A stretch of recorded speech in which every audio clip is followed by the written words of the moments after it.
السلام علیکم ورحمۃ اللہ وبرکاتہ۔ محترم ناظرین، میں ہوں آپ کا ساتھی محمد تسلیم قاسمی اور آپ دیکھ رہے ہیں مکتب علمی چینل۔ آج اسلامی تاریخ 3 ربیع الثانی 1447 ہجری ہے اور 26 ستمبر 2025 عیسوی ہے۔ بسم اللہ الرحمن الرحیم۔ صرف 5 منٹ کا مدرسہ قرآن و حدیث کی روشنی میں۔ اسلامی تاریخ حضور صلی اللہ علیہ وسلم غار حرا میں۔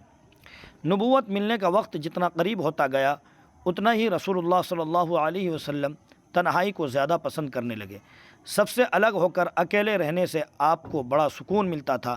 آپ اکثر کھانے پینے کا سامان لے کر کئی دن تک مکہ سے دور جا کر حرا نامی پہاڑ کے ایک غار میں بیٹھ جاتے اور ابراہیمی طریقے اور اپنی پاکیزہ فطرت کی رہنمائی سے اللہ کی عبادت اور ذکر میں مشغول رہتے تھے۔ اللہ کی قدرت میں غور و فکر کرتے رہتے تھے اور قوم کی بری حالت کو دیکھ کر بہت غمزدہ رہتے تھے۔ جب تک کھانا ختم نہ ہوتا تھا آپ شہر واپس نہیں آتے تھے۔ جب مکہ کی وادیوں سے گزرتے تو درختوں اور پتھروں سے سلام کرنے کی آواز آتی۔ آپ دائیں بائیں اور پیچھے مڑ کر دیکھتے تو درختوں اور پتھروں کے سوا کچھ نظر نہ آتا تھا۔ اسی زمانے میں آپ کو ایسے خواب نظر آنے لگے کہ رات میں جو کچھ دیکھتے وہی دن میں ظاہر ہوتا تھا۔ یہی سلسلہ چلتا رہا کہ نبوت کی گھڑی آ پہنچی اور اللہ تعالی نے آپ کو نبوت عطا فرمائی۔ سبحان اللہ۔ اللہ کی قدرت۔ انسان کی ہڈیاں۔ اللہ تعالیٰ نے انسانی جسم کو ہڈی کے ڈھانچے پر کھڑا کیا ہے۔ یہ ہڈیاں انسانی جسم سے کئی گنا زیادہ وزن اٹھانے کی صلاحیت رکھتی ہے۔ جب انسان قدم اٹھاتا ہے تو اس کی ہڈی پر جسم سے کئی گنا زیادہ وزن پڑتا ہے، اور کولہے کی ہڈی 3000 کلو وزن اٹھانے کی صلاحیت رکھتی ہے۔ وہ اسٹیل سے زیادہ مضبوط اور اس سے 10 گنا زیادہ لچکدار اور ہلکی ہوتی ہے۔ اگر یہ ہڈیاں بھی اسٹیل کی طرح وزنی ہوتی تو ان کا وزن ہمارے لیے ناقابل برداشت ہو جاتا۔ بے شک ان ہلکی پھلکی ہڈیوں میں اسٹیل سے زیادہ قوت و طاقت پیدا فرمانا اللہ کی زبردست قدرت ہے۔ ایک فرض کے بارے میں، زکوٰۃ ادا کرنا۔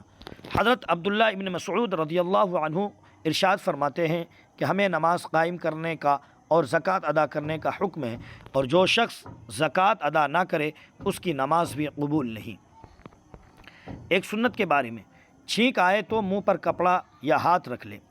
رسول اللہ صلی اللہ علیہ وسلم کو جب چھینک آتی تو آواز کو آہستہ کرتے اور چہرہ مبارک کو کپڑے سے یا ہاتھ سے ڈھانک لیتے۔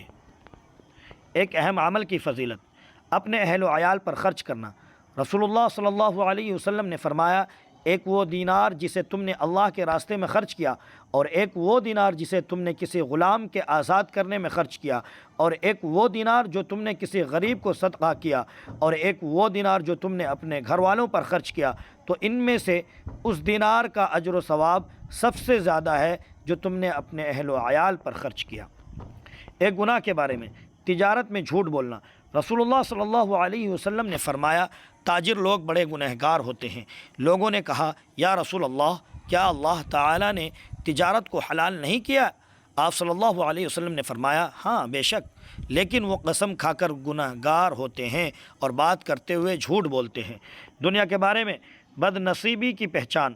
رسول اللہ صلی اللہ علیہ وسلم نے فرمایا، 4 چیزیں بد نصیبی کی پہچان ہیں۔ نمبر 1، آنکھوں کا خشک ہونا۔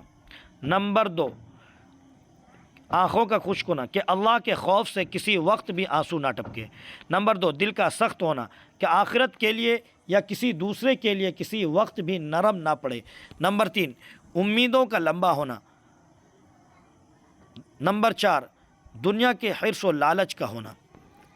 آخرت کے بارے میں، جنت والوں کا انعام و اکرام۔ قرآن میں اللہ تعالیٰ فرماتا ہے، جنتی لوگ جنت میں سلام کے علاوہ کوئی بیکار و بیہودہ بات نہیں سنیں گے، اور جنت میں صبح و شام ان کو کھانا وغیرہ ملے گا۔ یہی وہ جنت ہے جس کا مالک ہم اپنے بندوں میں سے اس شخص کو بنائیں گے جو اللہ سے ڈرنے والا ہوگا۔ طب نبوی سے علاج، نیند نہ آنے کا علاج۔ حضرت زید بن ثابت رضی اللہ عنہ نے حضور صلی اللہ علیہ وسلم سے نیند نہ آنے کی شکایت کی تو آپ صلی اللہ علیہ وسلم نے فرمایا، یہ پڑھا کرو، اللہم غارت النجوم وہدأت العیون وانت حی قیوم یا حی یا قیوم انم عینی واہدئ لیلی۔ ترجمہ، اے اللہ، ستارے چھپ گئے اور آنکھیں پرسکون ہو گئی تو ہمیشہ زندہ اور قائم رہنے والا ہے۔ اے ہمیشہ زندہ اور قائم رہنے والے، میری آنکھ کو سلا دے اور میری رات کو پرسکون بنا دے۔ قرآن کی نصیحت۔ قرآن میں اللہ تعالیٰ فرماتا ہے، تم فقر و فاقہ کی وجہ سے اپنی اولاد کو قتل نہ کرو، ہم ان کو بھی روزی دیتے ہیں اور تم کو بھی۔ اللہ تعالیٰ ہم سب کو عمل کی توفیق نصیب عطا فرمائے۔ میری ایک چھوٹی سی گزارش ہے، جس صاحب کے پاس یہ ویڈیو جا رہی ہے، صدقہ جاریہ سمجھ کر اس کو اپنے مسلمان بھائیوں تک پہنچائے تاکہ ہمارا دینی فائدہ ہو۔ السلام علیکم ورحمۃ اللہ وبرکاتہ۔